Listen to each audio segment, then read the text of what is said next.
Pag wala kang customer ko Marites, ganito ang gawin mo. Panigurado talaga namang luminis na yung tindahan mo abay nagkaroon ka pa ng customer. Maliban sa pagkain, pagpunta ng CR, talaga namang nakakatawag din ng customer itong paglilinis natin ng munting tindahan. Kasi kung kailan may ginagawa nga tayo, tsaka naman nga po sila nabili. Kung mag-aantay ka lang at nakaupo ka lang sa harap ng iyong munting tindahan, panigurado naman talagang aantukin ka lang.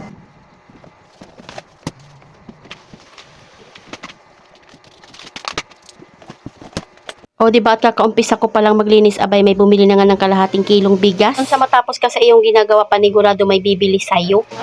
Ariel, kulay, pink, green, mabango. Mabango lahat, may downy. Ito na lang ano, downy red. 16. 16. Thank you. Kamin?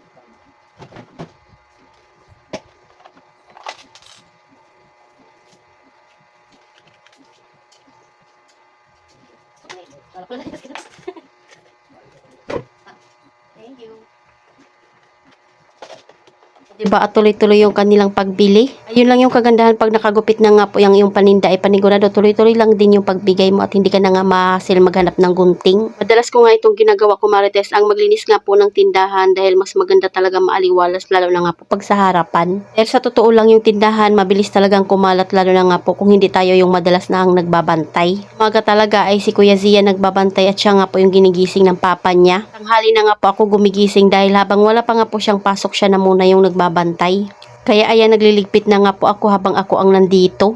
Na-arrange at tinitingnan na nga rin po kung ano na nga po yung kaunti na lang at wala na. Kitang-kita nyo na nga po dyan yung kulay ko Marites talaga namang ganyan na yung totoong kulay ko dahil nga po sa pagsiswimming namin nung bakasyon. Simula nga po nung nagbakasyon kami Marites meron nga po ditong maliit na mabait talaga namang ginangat-ngat yung mga naka-expose na biskwit. Yung mga naka-expose nga po na biskwit ay talaga namang nilalagay ko nga po sa garapon. Umaga naman nga po ay dinidisplay ko ulit. Nga po yung mga oyster na nakaputol na.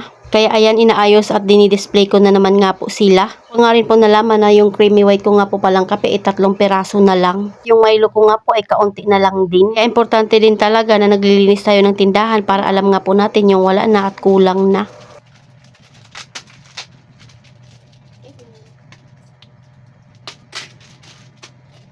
Okay na ba?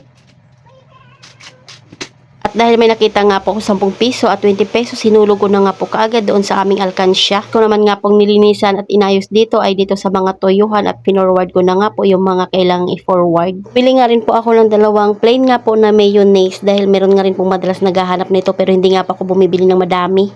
Dahil may pabango din tayo kaya meron nga rin pong bumili. Ay, hindi. Meron. Ito no? Ay, red pala to. Pero parang meron din pink. Red na lang. 18. Thank you.